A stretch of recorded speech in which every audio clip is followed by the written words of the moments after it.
Pretty excited for day 2 of DeFi Security Summit. We have an initial session on white hat hacking. And so I'm going to call up Emiliano Bonassi to get us going here today. Thanks everyone for coming.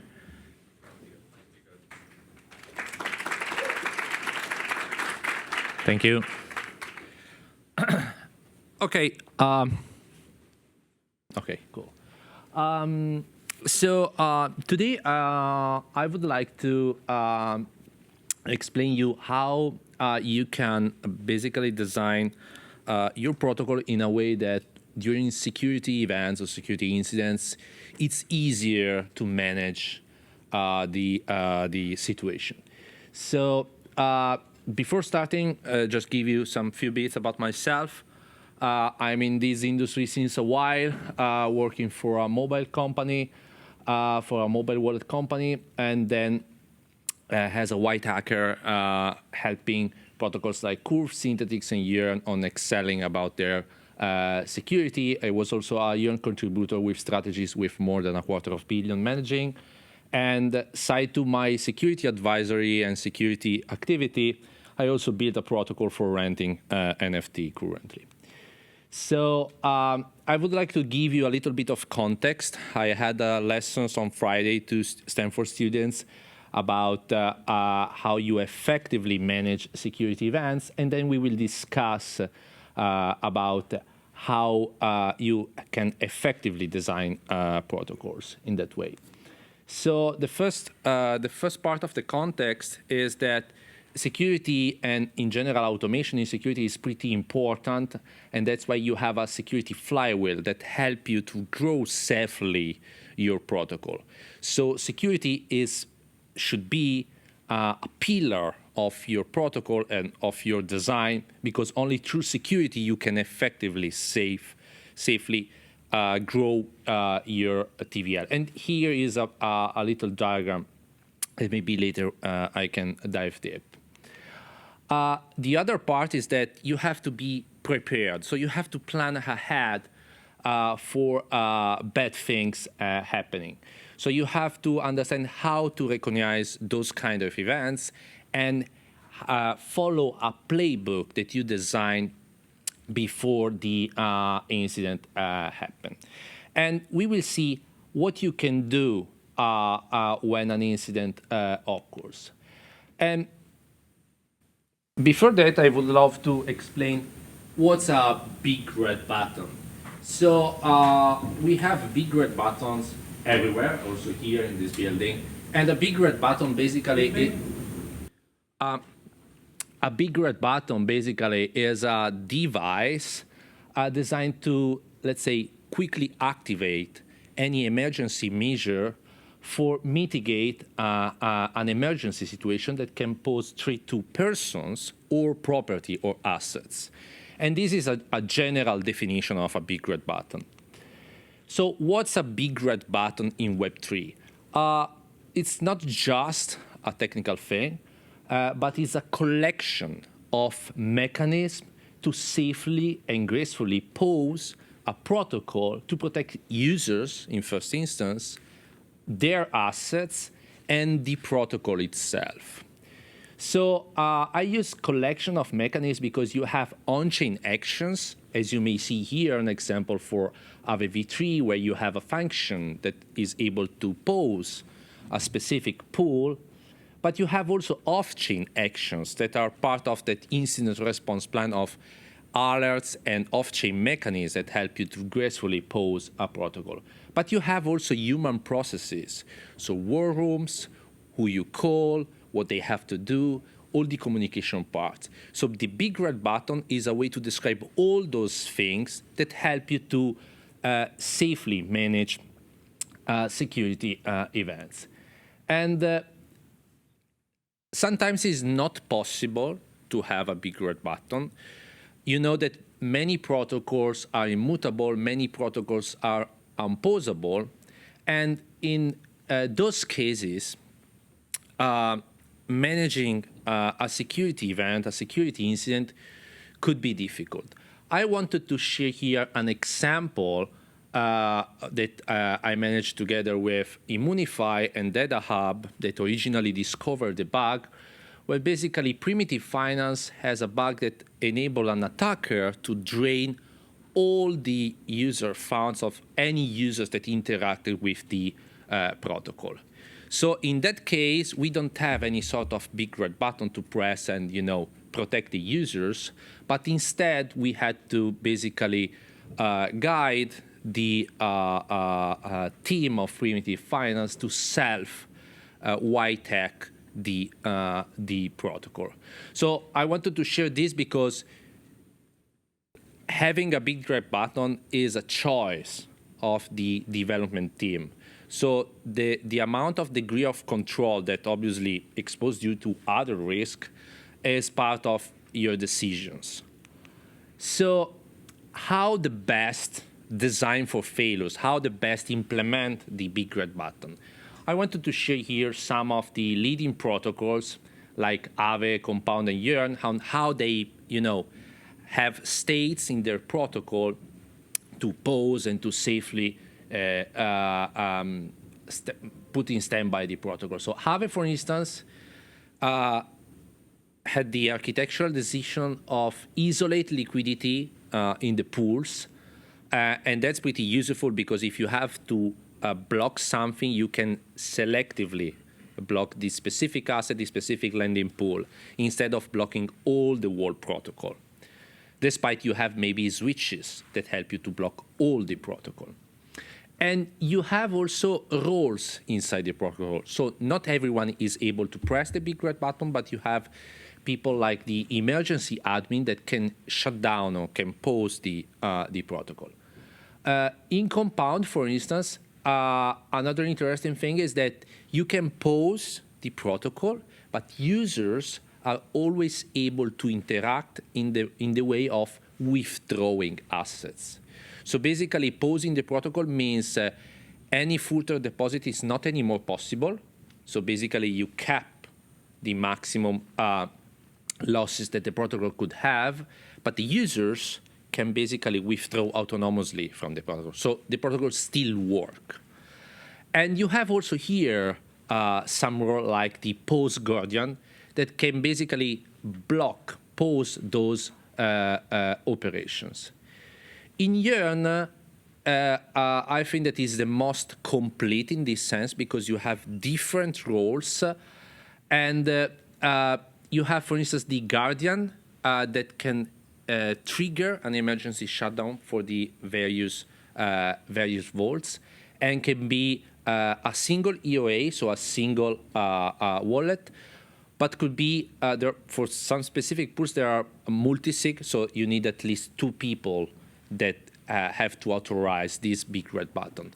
But you can also have, you have also specific roles that basically can tune how much the strategy stop to work. So let's say that the protocol that Yearn is interacting with could have or could move to not an healthy state when you deposit too much capital.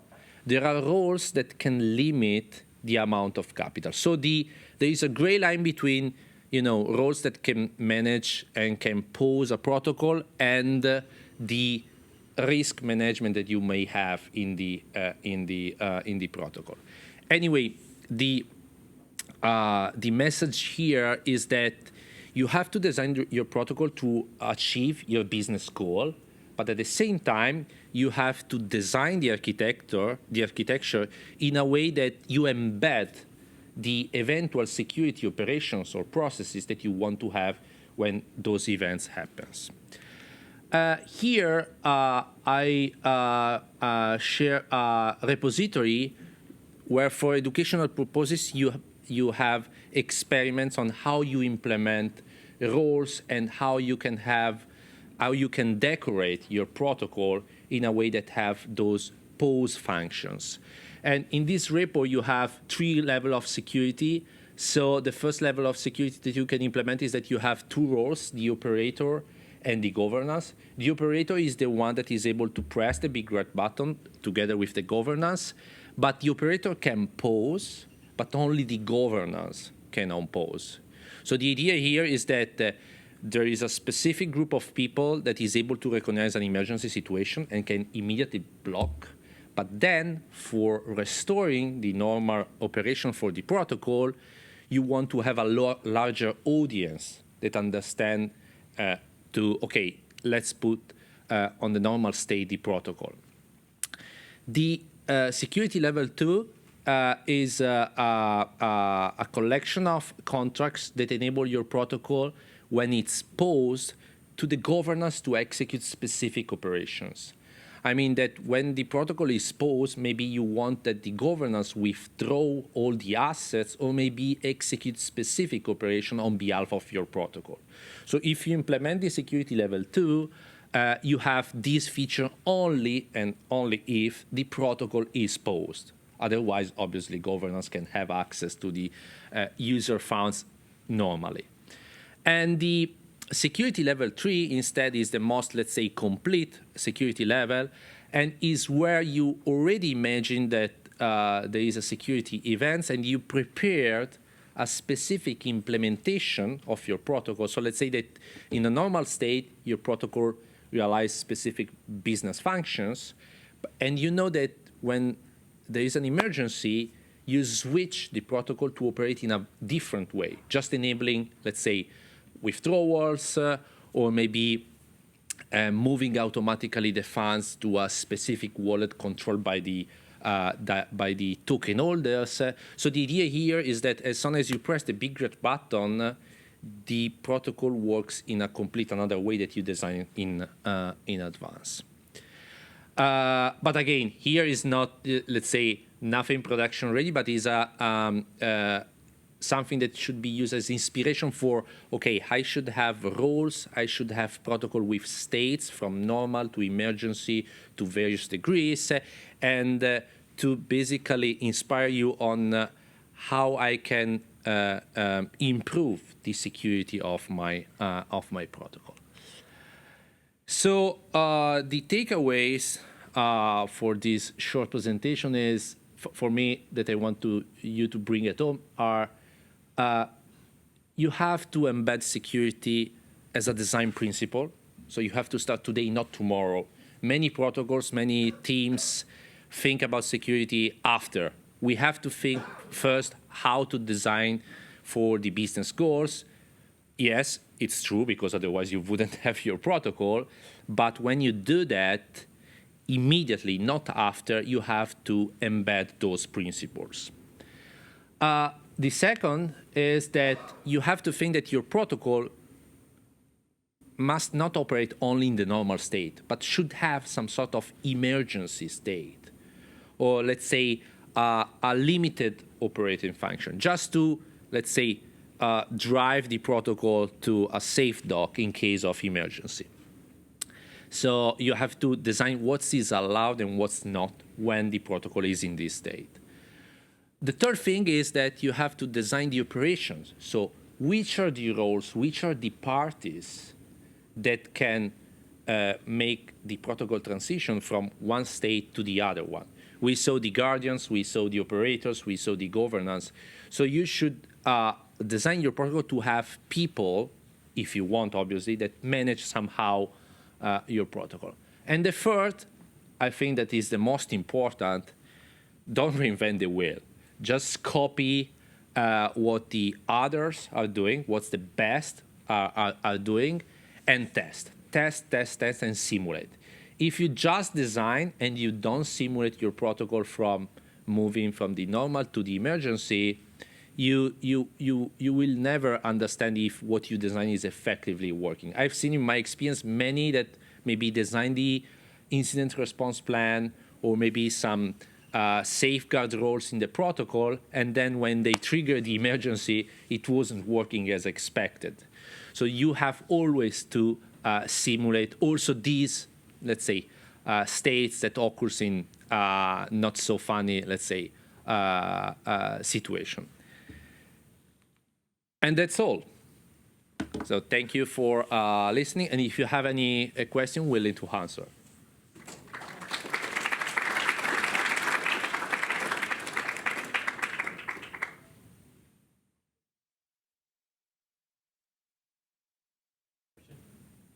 Please. Do you recommend only two roles, operator and governor, or are there more roles you would recommend? At least two roles. So one for, in general, I see that the operator role, the guardian role, so the one that can press the big red button and transition to an emergency state, should be a multi-sig with two people that have to approve. And have someone else, maybe an extended, let's say at least 5 people, that are able to unpause. So the pausing function should be asymmetric. You should be able to immediately trigger the emergency because the quickest is the response. You reduce most of the risk for the users. But for getting back, you have to be sure that everything is okay. So at least 2 roles. But there are protocols like, for instance, Yearn that has multiple, depending on how you want to manage the risk. But at least 2. Follow-up question.